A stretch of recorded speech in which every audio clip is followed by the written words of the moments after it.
Esto es La Entrevista con Raúl Valladares. La tarea es descomunal y los propósitos trascendentes. Poner en pie la maquinaria que impulse las aspas de la enseñanza formal en el país después de casi 2 años sin clases, del daño de fenómenos climáticos y de problemas estructurales históricos que sufre la actividad más importante para el futuro nacional, la formación de su infancia y juventud. Tal como se ha planificado, las clases serán presenciales, semipresenciales y escalonadas por niveles. Sin embargo, se mantendrán las clases en línea en las escuelas destruidas, mientras los centros escolares con 1 o 2 aulas en condiciones adecuadas se combinará lo virtual y semipresencial según las autoridades educativas. La estrategia busca salvar la brecha educativa generada desde el jueves 16 de marzo de 2020, en que el Sistema Nacional de Gestión de Riesgos INAGER declaró emergencia sanitaria por la pandemia del COVID-19 y ordenó suspender las clases presenciales, afectando a más de 2 millones de educandos en todo el país. En la primera fase de retorno a las aulas, el personal docente y administrativo se presenta a cumplir el proceso de matrícula. Ahí comienzan los diagnósticos, limpieza y levantamiento de estadísticas para conocer cuántos estudiantes y maestros están vacunados con esquema completo, precisa Daniel Esponda, titular de la Secretaría de Educación. Las siguientes son jornada de capacitación de docentes y reparación de planteles escolares. La tercera es una inspección conjunta de las autoridades de educación con la Secretaría de Salud para autorizar el arranque de los centros educativos que reúnan todas las condiciones mínimas para operar. Asimismo, definir horarios especiales por grupos que dependen del número de estudiantes, algunos con clases presenciales y otros de forma virtual o con asignaciones especiales, explicó. La última fase consiste en activar clases presenciales en centros educativos con todas las condiciones, horarios especiales en modalidades semipresenciales, escalonada y por niveles, concluyó. El 20 de diciembre anterior, la dirigencia magisterial entregó a la Comisión de Transición del Movimiento Social del nuevo gobierno de Xiomara Castro de Celaya la propuesta de plan de emergencia con el pedido de vacunar a unos 2 millones de escolares, adquirir 1.200.000 pupitres y reestructurar los centros educativos para retornar a clases presenciales el 5 de febrero pasado. Técnicos del Banco Mundial afirman que se requieren de 22.000 millones de lempiras para que el sistema educativo público nacional esté en condiciones adecuadas, señaló el presidente del primer colegio profesional hondureño de maestros, PICMA, Yuri Hernández. La infraestructura del departamento de Cortés era un 60% en buen estado. Hoy, con el paso de ETA y IOTA de no recibir ni un solo lempira del gobierno, después de aprobar unos 80 millones de dólares en el 2020 y 1.000 millones de lempiras en el 2021, nos preguntamos qué hicieron con el dinero estos señores, acotó el líder magisterial. La pauta de la realidad climática y a menos de una semana de clases deja aulas y escuelas plagadas de criaderos de zancudos que reclaman labores de fumigación y mitigación del vector, ha advertido el presidente del Consejo de Directores de Escuelas Públicas de San Pedro Sula, Melvin Paredes. Las principales ciudades de Honduras atraviesan una meseta alta de coronavirus que prolongará la epidemia y representa todo un reto para reducir las cifras de contagios y decesos por el mal viral, ante la renuencia a la vacunación o a completar el esquema de inoculación.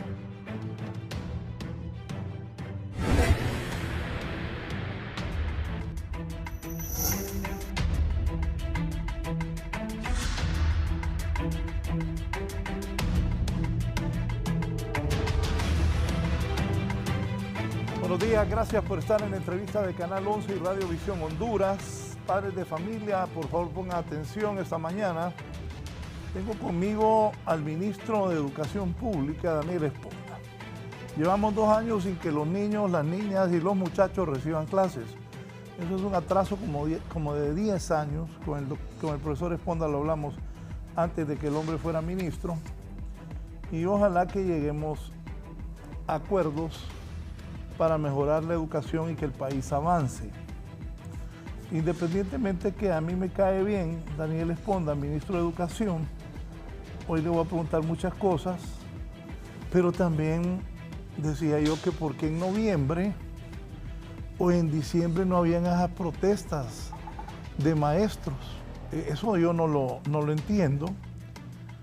Y yo en algún momento fui funcionario, la semana pasada escuché en HRN a una maestra que decía, no, es que a nosotros nos dieron el 20 de diciembre el acuerdo y ahora denos la permanente el 20 de diciembre. Eso lo sentí como como mala jugada, como ganas de dañar al siguiente gobierno. Eso, aquí, profesor, le vamos a alabar lo bueno y cuestionar lo malo, pues es la chamba de nosotros. Yo sé que usted tiene buenas intenciones. Bienvenido. Muchas gracias, Raúl. Un placer estar aquí con ustedes y compartir con los televidentes de Canal 11. Siempre es un gusto venir a conversar con ustedes. El que nos caemos bien es mutuo. A mí me gusta venir mucho a su foro, además de que aquí podemos conversar. Vaya que se acuerda que le dije que no es lo mismo verla venir que platicar con ella. Por supuesto, es un tema, pero ¿sabe qué pasa, Raúl? Ayer discutía yo con el diputado Casaña, que es mi amigo, a quien saludo a la distancia, que la verdad es que yo ahora mismo me siento en mi charco, porque tenemos años de venir estudiando el sistema educativo. Bueno, precisamente mi tesis de maestría es la relación de los gobiernos de Honduras con las organizaciones magisteriales desde la aprobación del Estatuto del Docente del 2009. Bueno, es primera vez que veo a Daniel Esponda bien tirado de ministro. Fíjese que antes de ser ministro, creo que tal vez unas 3 veces en mi vida me había puesto saco completo, con corbata y todo. Pero hay que dar el ejemplo y bueno, en la Secretaría de Educación hoy tenemos una dinámica. Los eventos comienzan a la hora, las agendas se respetan, solo que ocurran eventos de otra naturaleza como el de ayer, tengo que cancelar con alguien para venir al foro de Canal 11. Explíqueme algo. Esas protestas de maestros, ¿por qué no las hicieron en octubre, en noviembre, sino que en diciembre, enero, cuando ya viene el nuevo gobierno? Bueno, si lo analizamos de entrada, nos daremos cuenta que el Partido Nacional hecho gobierno en esos 12 años vino desmantelando el Estado de Derecho. Y el desmantelamiento del Estado de Derecho lo llevó a hacer cosas totalmente incorrectas. Nosotros en la Secretaría de Educación, en el nivel central, tenemos un desorden sin parangón, creo yo, en la historia de la Secretaría de Educación, un abandono de las estructuras académicas terrible. Yo creo que el Partido Nacional hizo un mal cálculo, pensó que iba a ganar las elecciones. Bueno, a tal grado que aquí estuvo sentado en ese mismo lugar un señor que planteó que le habían hasta modificado la consola de audio para que hiciera el ridículo cuando evidentemente estaba en otras condiciones. Entonces, ¿qué es lo que sucede? Ellos aprobaron leyes después de que perdieron las elecciones para dejar nombrada toda la estructura que ha venido desmantelando el Estado de Derecho dentro de las dependencias del Estado. Yo debo decir que no solamente es en el tema de la Secretaría de Educación, también es en las otras dependencias del Estado. Lo que ocurre es que nuestra secretaría es una de las secretarías más grandes del país, donde tiene más trabajadores contratados tanto en el sector educativo como en el sector no docente. Entonces ahí convivimos con 2 administraciones, con la administración que plantea el Estatuto del Docente y con la administración de la otra tipo de administración que tenemos. Entonces, le doy un ejemplo por qué hay protestas. Ahí como por el 20, 21 de diciembre le hicieron acuerdos de nombramiento en propiedad a un montón de gente sin tener los requisitos que establece la ley. Pero como los nacionalistas son tan malos que la cúpula, estoy hablando del Partido Nacional, ¿no? Esta cúpula del Partido Nacional es tan mala hasta con su gente que al final no les pudieron hacer, Raúl, ni siquiera los acuerdos. No se los pudieron terminar. Entonces, de manera selectiva, solo a unos cuantos les hicieron los acuerdos. Esos acuerdos nunca se desarrollaron. Le voy a dar un ejemplo. Hay gente nombrada en la Secretaría de Educación que supuestamente está nombrada, pero en los archivos de la Secretaría no están los acuerdos. Ese es el grado de desorden que hay. Entonces es todo orquestado. Yo le decía el otro día al amigo Giovanni Villalobos, que lo saludo, que me imagino que debe andar trabajando en el canal, ¿por qué estos compañeros no protestaban en el mes de noviembre, por ejemplo, que venían las vísperas de las elecciones?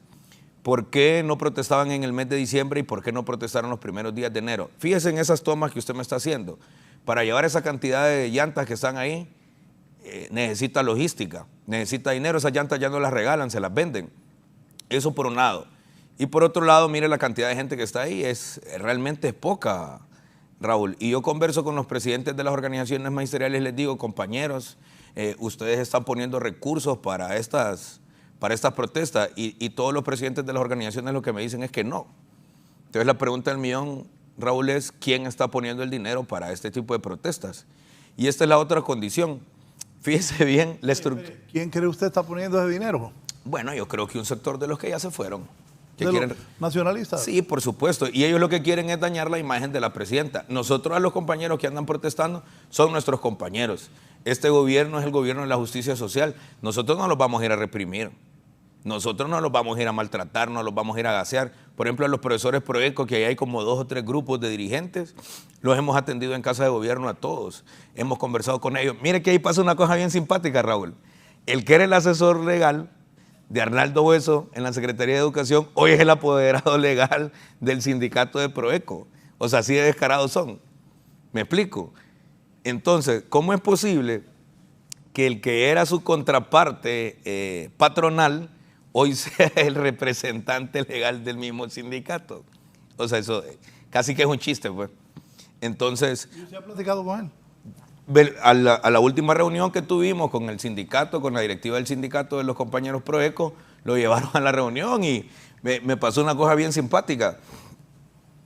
Yo participé de varias negociaciones cuando era dirigente magisterial. Yo era escribiente, por ejemplo, de Casaña, de Edwin Oliva, cuando la huelga del 2011 me tocó ir a algunos espacios.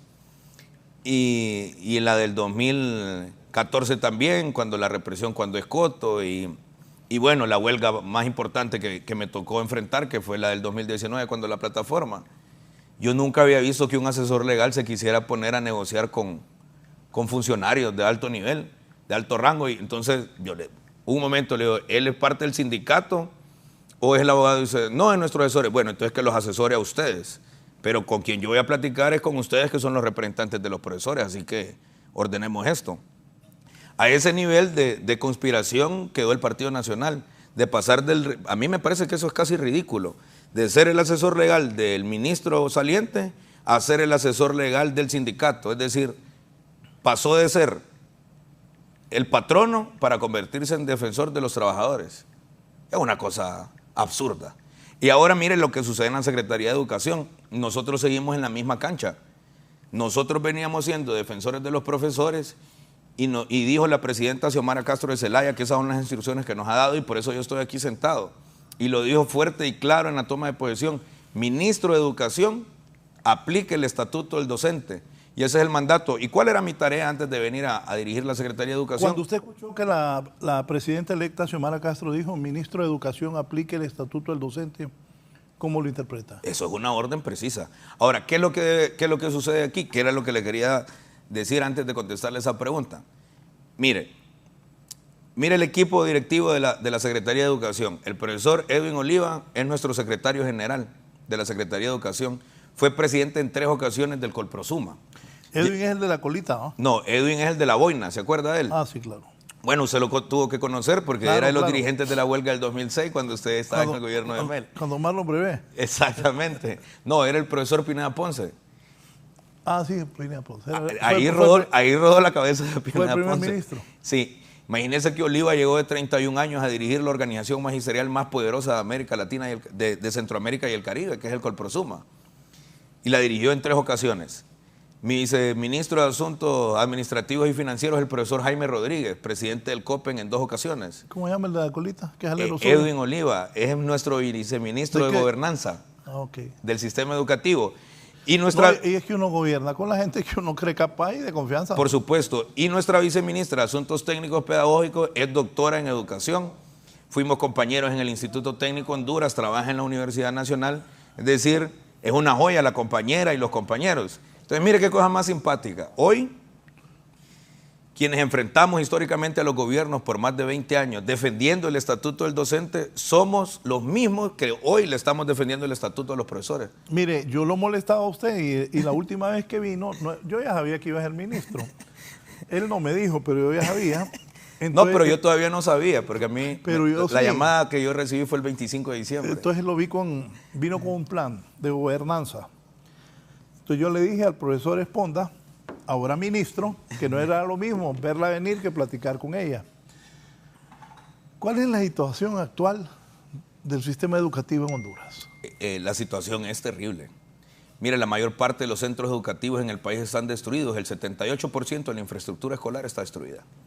¿Qué estamos haciendo nosotros ahora mismo? Nosotros nos estamos levantando muy temprano en la mañana a trabajar y nos estamos acostando muy tarde para entregar resultados. De lunes a viernes estamos en el despacho atendiendo todos estos problemas administrativos. Sábados y domingos estamos en el terreno. No solamente el profesor Esponda. Allá el profesor Edwin Wincho, allá estuvo en Olancho conversando con los compañeros los temas de gobernanza. El sábado y el domingo el profesor Jaime, que nosotros cariñosamente lo conocemos como Jaimito, Jaimito ahí estuvo resolviendo los temas administrativos. Y la doctora Figueroa está permanentemente revisando este tema curricular. Este año vamos a seguir con ese mismo currículum espantoso que tenemos. Pero el próximo año lectivo, en el lectivo 2023, nosotros ya vamos a tener un nuevo currículum. Por ejemplo, en ese tema, el sistema educativo hondureño, solo para que tenga un ejemplo del desastre, el sistema educativo hondureño está educando para el desempleo. ¿Cómo así? ¿Para que no tengan chamba? Sí. Yo soy del municipio de Sabana Grande. En Sabana Grande vivimos de hacer rosquillas. Y en el técnico ahí lo que hay son bachilleratos que no tienen ninguna pertinencia laboral con las potencialidades económicas del municipio. Ahí deberíamos de tener un bachillerato en industria de los alimentos, en geoturismo. Y mire, yo creo que yo esté sentado aquí es el mejor ejemplo que cuando tomamos la decisión como padres, madres de familia, como ciudadanos, que la educación es realmente el único camino para tener éxito. Mi abuela Paca era la dueña del comedor Locotal de la carretera del sur. Me acuerdo, he ido varias veces. Abuela Paca no sabía leer y escribir. Y hoy su nieto es el ministro de Educación de este país. Pero mi abuela Paca tenía una claridad meridional. Obligó y llevó a sus hijos a estudiar. Y hizo enormes esfuerzos para que sus nietos también estudiaran. Hoy, mi generación de primos, todos somos exitosos. Porque nuestros padres, sobre todo nuestras madres, mi mamá es una heroína. Mi mamá prácticamente educó sola a los 3 hijos, a mi hermano mayor, a mi hermano menor y a mí. Y fíjese que por esas cosas paradójicas de la vida, mi mamá me prohibió a mí estudiar magisterio. Yo estudié magisterio a escondidas. Me acuerdo que me dijo eso la otra vez. Sí, ¿se acuerda? Y yo ahora estaba revisando. ¿Y por qué no quería ella? Porque me decía que me iba a morir de hambre y que la carrera era complicada. No andaba tan perdida. No, está en la razón, pero la pasión el llamado del corazón para mí era ser educador y hoy estoy aquí. ¿Sabe qué? Le cuento que cuando llegué, a mi mamá tampoco le había dicho porque las instrucciones que tenía yo de la presidenta era no decirle a nadie. Y mamá se dio cuenta hasta que salió publicada la lista. Me vas a matar, me dijo. Cuando la fui a ver al siguiente día, muy temprano en la mañana, con uno de mis hermanos, la abracé y le dijo, ay, me vas a matar, te fijas cómo sos. Le dije, ¿te acordás, mamá? Le digo que vos me prohibiste ser ministro de Educación, que ser profesor le digo, y hoy tenés ministro de Educación. Ay, me dice, pero Diosito sabía lo que hacía. Entonces la educación es la ruta. Entonces, ¿qué es lo que vamos a hacer en los nuevos currículum? Vamos a alinear los nuevos currículum educativos a las potencialidades económicas de cada uno de los municipios. Si un municipio es productor de café, imagínense, nosotros somos el 6º productor de café en el mundo. Nosotros deberíamos de estar en toda la línea de producción, desde el cultivo, el procesamiento, el empaque y la venta del café para que aumentemos la productividad del país. Eso todavía no lo tenemos todavía muy escasos. Hay unos técnicos en la universidad que lo están haciendo muy bien, entonces aprendamos de eso y desarrollémoslo. Otro tema, por ejemplo en Atlántida tenemos la Universidad Nacional Autónoma, el CURLA, que es una universidad especializada en temas agrícolas. Y tenemos en el municipio de San Francisco, en la Escuela Agrícola John F. Kennedy, que por cierto el director departamental de Atlántida fue director de ese centro educativo. ¿Cómo es posible que esos 2 centros educativos, uno de nivel superior, ahí yo no tengo competencias, pero cómo es posible que en el nivel donde yo tengo competencias, esa escuela no tenga montado, por ejemplo, un mercadito verde? Y que los muchachos, además de aprender a producir, sepan a comercializar. Entonces nosotros vamos a tener un componente en la Secretaría de Educación que se va a llamar Educación para el Trabajo. ¿Qué es Educación para el Trabajo? Le voy a contar otra anécdota. Don Chepe es mi sastre desde que yo era niño. Mi mamá me llevó donde Don Chepe. Don Chepe me hacía los pantalones para los uniformes de la escuela y los uniformes de los scouts y todo. Don Chepe ha sido mi sastre toda la vida. ¿Qué escuela estuvo usted? Yo estuve en primer grado en la Gloria Figueroa de López Arellano, en la aldea Los Chorros, en Sabana Grande. Mi mamá fue mi profesora de primer grado. Y me puso a repetir primer grado otra vez. Y me pasó otra cosa ahí. Mi compañera de la banca de primer grado, cuando mi mamá me dio clases en primer grado. ¿Era una banca larga? Sí, sí, de las del FIS. Esa compañera mía hoy es profesora Proeco. Y bueno, pero volviendo a la historia de Don Chepe, Y le digo a don Chepe, yo así un poco creído, don Chepe, cuando me estaba tallando el saco, don Chepe le digo, ¿cuántos ministros le ha hecho saco? No, como unos 20, me dice. Y yo vi su taller y vi el mismo taller que tiene don Chepe desde que yo era niño. Y don Chepe es un artesano de primerísimo nivel, los sacos los hace a mano. Y eso me quedó haciendo mucho ruido. Y con la gente del CNED hemos estado discutiendo, que saludo a Amílcar Carrasco, un hombre valiosísimo en el proceso de refundación del sistema educativo de lo que estamos planteando. Y dije, ¿por qué don Chepe sigue teniendo el mismo taller? Después de 20 y pico de años que tiene de costurar. Porque don Chepe sabe hacer sacos, pero don Chepe posiblemente no tenga los conocimientos para hacer negocios. Entonces, en Educación para el Trabajo, en la Secretaría de Educación, le vamos a enseñar a don Chepe a hacer negocios, a llevar contabilidad, a pagar impuestos. Después de las remesas, el sector informal es quien más produce en el país.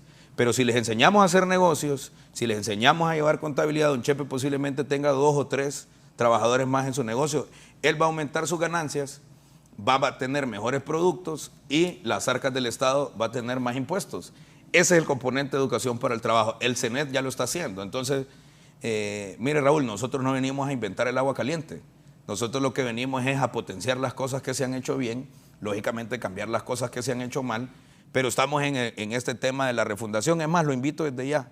El día lunes a las 7 de la mañana en la Universidad Pedagógica vamos a hacer la presentación oficial del plan de refundación del sistema educativo, donde vamos a explicar todos estos componentes a la opinión pública de manera oficial. El otro tema que nosotros estamos muy preocupados es el tema de la formación inicial docente. Las escuelas normales desaparecieron del sistema educativo. Regresar a las escuelas normales que teníamos como estaban anteriormente sería retroceder al siglo XIX. Pero eso me lo voy a guardar, se los vamos a contar el día lunes, porque la Presidenta de la República va a hacer el lanzamiento de esta propuesta. Y ella me ha planteado lo siguiente, cuando me llamó y me dijo que iba a ser ministro de Educación, me dijo lo siguiente, y fíjese Raúl que eso a mí me marcó mucho. Me dijo, ministro Esponda, usted no solamente es el ministro de los kinderes, las escuelas y los colegios, usted es el ministro de la educación del país. Usted me va a ayudar a definir la política educativa para los próximos años. Y le decía yo a los rectores de las universidades, a los cooperantes que ya me he reunido con casi todos, y le pido disculpas a los que tuve que suspender la reunión de él porque estamos platicando aquí con Raúl, los astros se han alineado, las necesidades. Pero le voy a decir que esté aquí es bueno. No, por supuesto. Para que la gente vea qué le dejaron y cuál es el futuro. Y como hizo para conocer a doña Jomara y que le diera tan importante puesto. Ojo, llevamos 2 años que los niños, niñas y jóvenes no tienen clases. Claro. Eso con usted mismo lo hablamos y otros especialistas en educación, que es como un atraso de 10 años en Honduras. Sí, es terrible. El eso. reto que tiene por delante, no es fácil. que yo espero que sea exitoso. Vamos a ser exitosos. No es fácil, no, y yo quiero que le vaya bien. Eso sí, Raúl, no voy a poder solo. Yo necesito aquí la ayuda de todos. Claro, claro. Eso lo tengo muy claro. ¿Cómo llegó doña Xiomara? Pues fíjese que realmente fue una llamada telefónica. No fue una reunión presencial. Yo creo estoy seguro, el país tiene una oportunidad preciosa. Mira, aquí no nos debemos de engañar. Los preocupados por la educación de los niños han sido las mujeres. Y la prioridad número 1 de la presidenta Xiomara... Las mamás son las que crían en la educación y cuidan, porque el hombre, los que son responsables, andan trabajando. Los irresponsables dejan botados a los hijos. Claro. No, pero también hay hombres que viven en casa con los niños y con las niñas y la esposa y de igual manera son irresponsables. Mire, si mi mamá no hubiese sido tan determinada y no hubiese hecho tantos sacrificios por nosotros, Raúl, yo no estaría aquí sentado. Y la otra situación es que desde niño yo estuve mucho en el tema de voluntariado. Parte de mi formación es resultado del grupo Scout número 12 de la colonia Kennedy. Recuerdo a César Baquedano, a Roger Baquedano, que era un grupo, que eran un par de hermanos, que los saludo a la distancia si me están viendo. Además de los valores que me inculcó mi madre, el movimiento Scout para mí fue una de las cosas más maravillosas que pasó en mi vida. Es decir, el tema del patriotismo, el amor a la patria, el ser honrados, el no mentir, el ayudar a los demás todos los días, una buena acción todos los días, estar siempre listo para servir, que es el final, digamos, o el gran logro que nosotros tenemos en el escultismo, me formó como como ciudadano. Y por otro lado, ese voluntariado me permitió también y me acercó a la pastoral juvenil de la San Juan Bautista en la Kennedy. Y estando ahí conocí a un amigo entrañable que hoy es mi hermano, a Patrick Maradiaga, y por él me hice voluntario de una asociación que hacíamos campamentos ambientales y después comenzamos a hacer campamentos juveniles. Gracias a ese proyecto de voluntariados, a la NED, que los que me están viendo les saludo y les digo, compañeros, revivamos la Asociación Nacional de Ex Becarios para el Desarrollo de Honduras, que éramos becarios de segunda generación, Raúl. Todas las becas CAPS y las becas HOPS tomaron la decisión, un grupo de ex becarios, de regresar al país, a hacer una asociación para devolverle al país lo que el país había hecho con ellos, con las becas. Y gracias a eso yo me fui a estudiar educación al aire libre a Chile, y después me fue bien allá en Chile, me pude ir a estudiar, a seguir tomando cursos de educación al aire libre a México, y todas las habilidades blandas que yo he podido desarrollar es gracias a eso. ¿Qué quiero decir con esta historia, Raúl? Que si yo no hubiese estado en todos estos procesos de formación, que algunos eran formales y otros eran de la educación no formal alternativa, yo no estaría aquí sentado. Y la otra decisión, que no me voy a equivocar nunca en mi vida, fue estudiar a escondidas en la Universidad Pedagógica. La Universidad Pedagógica es una universidad maravillosa. Y todo este contexto, imagínense, la presidenta Xiomara tiene toda esa ternura, tiene toda esa claridad del tema de la educación. La educación en Honduras es la prioridad número uno del gobierno de nuestra presidenta, y la presidenta tiene una visión muy clara de lo que debemos de hacer para sacar adelante el país. Y sobre todo, me planteó una cosa que yo creo que eso es lo más importante. No creo, eso es lo más importante. Nosotros debemos de dejar de hablar de las cosas malas, Raúl, debemos de dejar de hablar de pobreza. Debemos de tener claro que somos un país pobre, ¿cierto? Pero ella me planteó, el sistema educativo se debe convertir en el vehículo, en la herramienta para hablar de crecimiento económico y tener crecimiento económico en el país. Ayer tuve una reunión, por ejemplo, con el ministro Barquero, que está en la Secretaría de Desarrollo Económico, y estuvimos discutiendo precisamente estos temas. Próximamente me voy a estar reuniendo con las cámaras de comercio, porque debemos de preguntarles también a los mayores empleadores del país qué tipo de profesionales necesitan y programar con ellos cómo va a ir modificándose la economía del país. Mire, tenemos una oportunidad de oro. Esta reforma educativa nos va a permitir lo siguiente, Raúl, y yo se lo decía en otros programas con muchísimo miedo. En la próxima década, cuando ya estemos ya en el 2033, vamos a tener el porcentaje más grande de hondureños con fuerza productiva. Si hoy no damos un golpe fuerte de timón y educamos y entregamos todas esas herramientas técnicas, los valores que necesitamos para el hondureño y la hondureña de ese tiempo, este país va a estar en el peor caos de su historia, peor del que tenemos hoy. Si el mismo historiador Yuval Harari en uno de sus libros plantea que si Honduras sigue en la misma dimensión que había venido siendo gobernado por el Partido Nacional, en el 2050 iba a desaparecer como Estado. Entonces, la presidenta eso, Raúl, lo tiene muy claro, y usted la conoce muy bien. Ella es una mujer muy preocupada por el tema educativo, y hoy a mí me lo ha demostrado mucho. Por otro lado, como le platicaba, los astros se han alineado, los cooperantes están muy contentos con lo que estamos haciendo. Ya nos hemos reunido, por ejemplo, con los representantes de USAID. Les hemos presentado el plan, que hoy lo vamos a discutir con usted también, el plan de regreso seguro a clases. Se han puesto a nuestra disposición. Hemos generado confianza en los cooperantes. Y hay un tema importantísimo que yo le pido a los compañeros que han venido luchando con nosotros por asumir el poder, que debemos de tener una cosa muy clara. Fíjese que en la Secretaría de Educación hay técnicos que tienen 20, 25 años de estar trabajando ahí, que la cooperación nos ha ayudado a formar. Posiblemente algunos no sean miembros de mi partido, pero esos técnicos valiosos que el Estado de Honduras ha invertido muchísimos recursos y los cooperantes para lograr sacar, y muchos de ellos están frustrados por todo lo que ha venido ocurriendo en estos últimos 12 años. Esos compañeros que son valiosos, nosotros los vamos a potenciar. O sea que maestros capaces que le sirvan al pueblo, que le sirvan a los muchachos, y muchachos, aunque sean de afiliación nacionalista, no los va a correr. No importa. Mire, yo hoy miro profesores, yo hoy miro profesoras, y los más valiosos van a estar con nosotros. Le voy a dar un ejemplo. Acabamos de nombrar directores departamentales temporales en las direcciones departamentales de educación en las 18.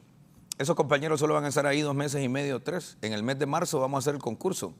Y aquí viene la pregunta del millón. ¿Qué va a ocurrir si un profesor que no pertenece al partido Libertad y Refundación gana el primer lugar en el concurso? Lo vamos a nombrar. Así de sencillo. Después vienen, algunos compañeros están molestos por los nombramientos en las direcciones municipales y distritales de educación. ¿Por qué? Porque los compañeros, recuerde usted que teníamos casi 20 y pico de años de no tener concursos para direcciones departamentales, municipales y distritales. Yo tengo un mandato de la presidenta y eso es lo que dice la ley. Aplicar el estatuto del docente. Las direcciones departamentales, municipales y distritales van a concurso. Y a oídos de los compañeros que están en las municipales, en las distritales, en las departamentales, prepárense para los concursos. Mire, yo andaba niño con mi mamá en las calles en el año 97 luchando por la aprobación del estatuto del docente, yo me acuerdo. Saludo a Franklin Padilla, por ejemplo, a Atlántida, que ahí andaba con mi mamá. Recuerdo con mucho cariño al profesor Rafael Padilla, que era director de la escuela donde mi mamá trabajaba. Franklin fue directivo del Colprosum en 2 ocasiones. Yo anduve con mi mamá peleando por el estatuto. Después anduvimos peleando por el reglamento del estatuto, recuerda, año 99, 98, después del huracán Mitch. Yo viví la huelga contra el presidente Maduro en el año 2002, 2004, era un niño todavía, estaba en educación media. Yo participé de la huelga del 2006 peleando contra el gobierno del presidente Zelaya para que se respetara el régimen salarial, porque Maduro había dejado aprobada aquella ley de reordenamiento al sistema retributivo del gobierno central. Yo luché contra el golpe de Estado en el año 2009. Ya era dirigente estudiantil para esa fecha. Rápidamente pasé de ser dirigente estudiantil a ser dirigente magisterial. He venido luchando casi toda mi vida por el estatuto del docente. Hoy que soy ministro de Educación, ¿cómo no lo voy a aplicar? Y además que tengo un mandato de la presidenta. Al cierre de este año, y lo vamos a hacer antes, al cierre de este año, vamos a tener concursos y concursos transparentes. ¿Cuál es el principal problema que tiene hoy? El tráfico de influencias, la corrupción y el desorden administrativo. Le vamos a aplicar, por ejemplo, una auditoría. ¿Tráfico de influencias? Sí. Sí, porque... No, dígame los 3 otra vez. Tráfico de influencias, corrupción y desorden administrativo. Óigame, el ministerio es grandísimo. Es gigantesco. ¿Cómo va a ser? Estamos trabajando arduamente para resolverlo. Le voy a dar un problema administrativo sencillo que, bueno, no es sencillo, que pareciera que es sencillo, que el profesor Jaime Rodríguez está trabajando. Por ejemplo, mire, imaginémonos que estos son 55,000 profesores. Esos son los 55,000 profesores, Raúl, que no entran ni salen del sistema, ya están permanentes. Y tenemos aquí 14,000 profesores que son los interinos. ¿Sabe por qué tenemos 14,000 interinos? Porque el Partido Nacional venía nombrando a la gente de dedo. Entonces, ¿qué ocurre? En este grupo de interinos tenemos compañeros docentes que nunca han concursado, que hoy quieren que se les nombre en propiedad. En este grupo tenemos compañeros que nunca han concursado en su vida. Tenemos compañeros interinos que se presentaron al concurso de 2019, pero reprobaron. Hoy quieren que les nombremos en permanencia. Pero ese no es el punto. El punto es que yo no le puedo pagar, Raúl, a estos 55,000 que tengo aquí en el sistema. ¿Lleva una derogación de cuánto? Es una barbaridad de dinero. Pero estos compañeros que ya están aquí ya son permanentes. Tienen 15, 20 años. Están permanentes. Pero yo no le puedo pagar a estos compañeros si no meto a la planilla a estos 14,000. Entonces, tienen tomadas las direcciones departamentales, ¿cómo les voy a hacer las acciones de nombramiento? Entonces, yo no quiero dejarlos afuera y mandarlos a una planilla complementaria para pagarle a los compañeros que ya están permanentes. Yo les quiero pagar a los dos. Pero si continúa el Partido Nacional y todos los compañeros, que algunos son de Libertad y Refundación, que están en ese mismo bloque, si no los podemos hacer las acciones, no los vamos a poder nombrar. ¿Qué sucede? Yo le voy a decir algo. Ajá. Yo he sentido como que es que el humano es bien difícil. No, claro. Y el enemigo es el de tu propio oficio. Yo he sentido que ganas de dañar al ministro de Educación esos maestros. Porque ¿por qué no protestaban en diciembre? En enero. En enero. En noviembre, yo nunca vi esas protestas. No, yo tampoco. Bueno, es más, decirle que... Bueno, y usted sabe por qué es eso. Pues. Sí, por supuesto, porque quieren manchar el gobierno. Pero mire, es una cosa bien... Es que es hasta estúpido. O sea, nunca en la historia de este país se había electo a una mujer presidenta. Eso es lo primero. Ahí usted rompe el primer esquema. La tercera mujer presidenta de Centroamérica. Nadie en este país había sacado la cantidad de votos que sacó la presidenta Xiomara Castro Zelaya. Es la presidenta más votada de toda la historia de este país. Porcentualmente es la presidenta más votada de toda Centroamérica. Porcentualmente hablando, ¿cierto? O sea, no hay nadie en Centroamérica que se le pueda comparar al nivel de popularidad. Tal vez el presidente Bukele. Es un fenómeno muy parecido al de Bukele. Con la diferencia que nosotros aquí ganamos las elecciones a pura voluntad, y usted lo sabe muy bien. Aquí la gente va a votar por doña Xiomara. Exactamente. Entonces, un grupo de personas del Partido Nacional que llevó al desastre administrativo, que nos llenó de vergüenza con corrupción, hoy quiere utilizar los métodos que nosotros utilizábamos. Mire, si hay gente en este país que sabe de huelgas y de movilizaciones de profesores, son mis viceministros y este es un servidor. No, yo sé, y por eso le digo que qué va a hacer, porque yo estoy claro que era gran revoltoso. Ajá, el ministro. Pero con causa. Por eso, como gremialista que era, claro. El hombre, yo me acuerdo una vez que en la universidad íbamos a unas elecciones y habían 3 candidatos.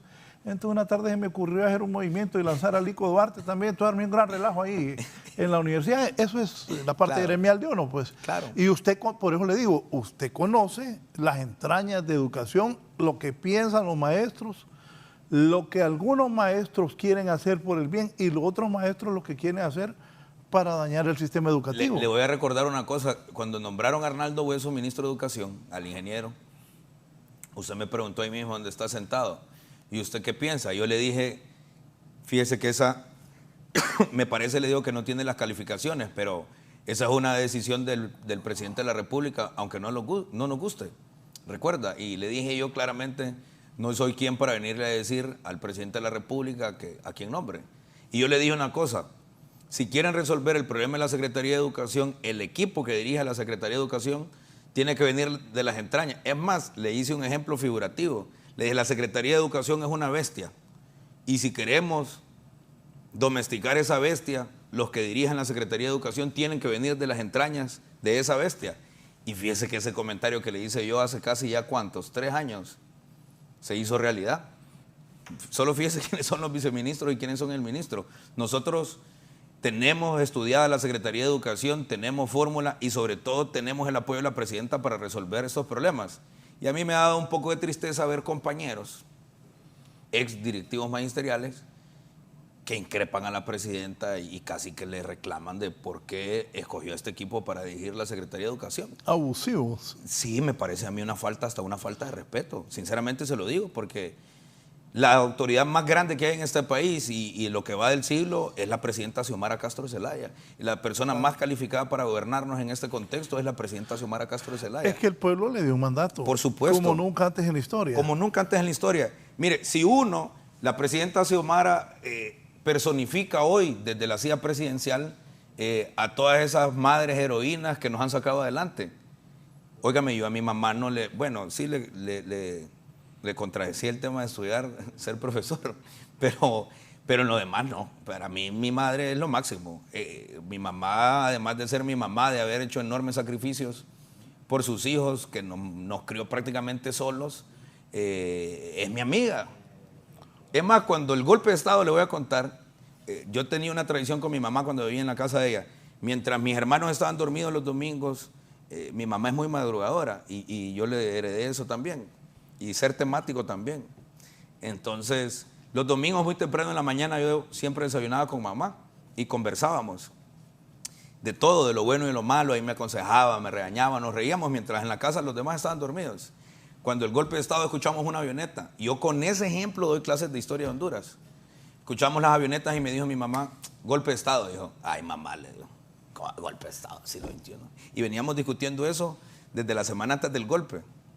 Y me dice mi mamá, yo creo que a Mel le van a dar golpe. Mamá, yo casi en último año de ciencias sociales, entonces yo me sentía que me las había todas. Y mamá, ya vas a ver. Y estábamos platicando muy temprano en la mañana y escuchamos las avionetas. Y me dicen, le dieron golpe a Mel. Y encendimos la radio. Y había tonterías en la radio. Sí, y acordé que nadie escuchaba Radio Lobo. Esa es la verdad, nadie escuchaba Radio Lobo. Y hasta que encontramos Radio Lobo. Y salió en paz descanse el exdirector, el director de la radio, y David Romero, y me dijo, y me acuerdo clara, estamos en autoridad o en condición de decir que le han dado golpe de Estado al presidente. Te dije, me dijo.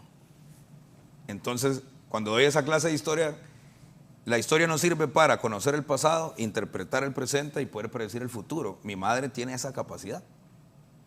Y para eso nos sirve la historia. Entonces, esas cosas con mi mamá yo las he conversado siempre. Hoy mi mayor consejera es mi mamá. Y me dice cosas con las mismas que me decía de niño. Nos decía de niño, si te robas un lempira, yo misma te llevo a la cárcel. Y ya fue la primera sentencia que me hizo ahora mismo.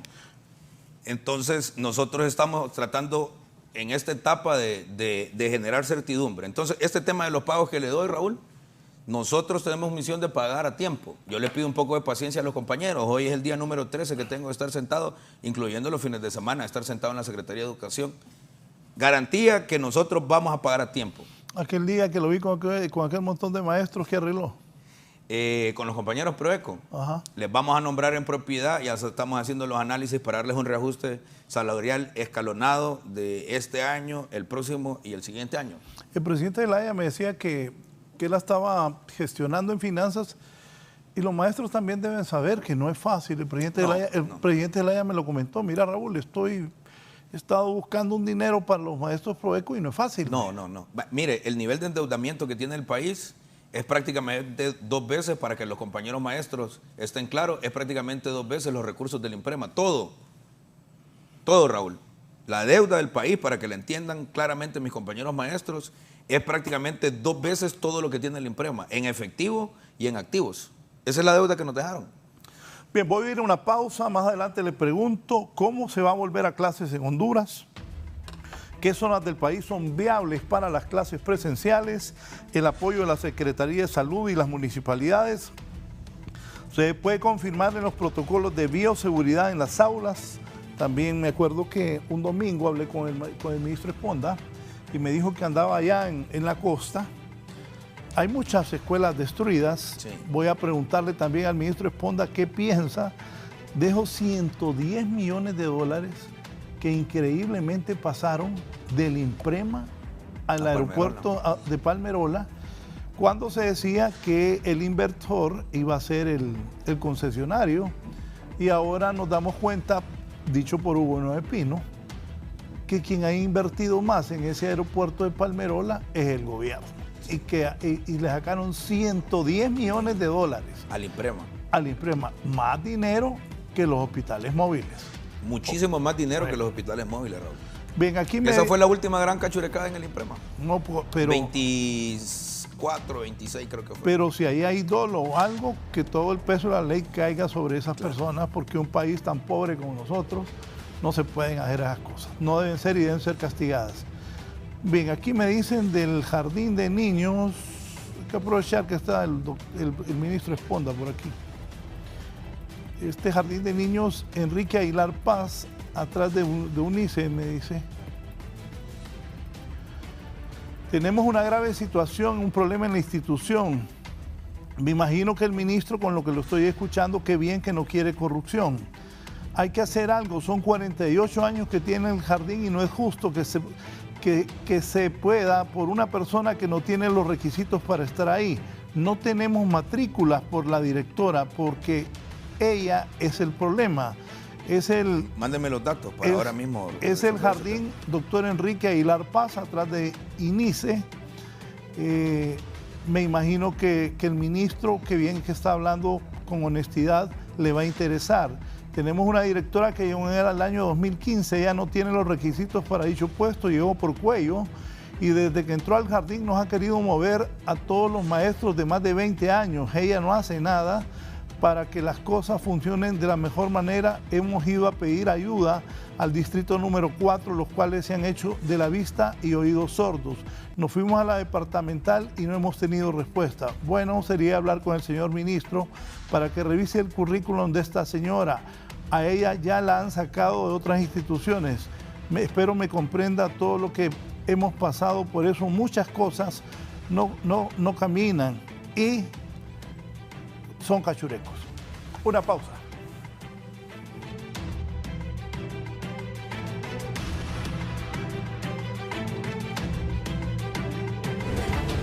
Ya volvemos con más de la entrevista con Raúl Valladares. Continuamos con más de la entrevista con Raúl Valladares. La organización humanitaria Cristosal pidió a la Corte de Cuentas de El Salvador que haga un examen especial sobre el uso de los fondos públicos de la Presidencia de la República, del Organismo de Inteligencia del Estado, así como de los Ministerios de Seguridad y de la Defensa, ante las denuncias de espionaje mediante el programa Pegasus a periodistas y personas defensores de derechos humanos en El Salvador.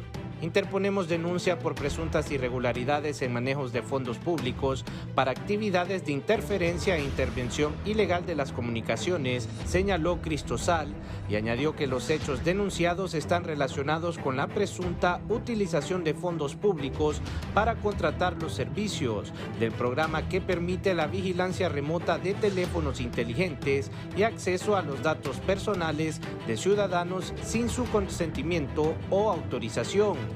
La entidad indicó que los funcionarios que pudieron estar involucrados en la adquisición de servicios de inteligencia prestado por el grupo NSO, que desarrolla el software Pegasus, son el presidente Nayib Bukele, el director de la OIE Peter Dumas, además de los ministros Gustavo Villatoro de Seguridad y René Merino de Defensa. Este ha sido un informe para 11 Noticias.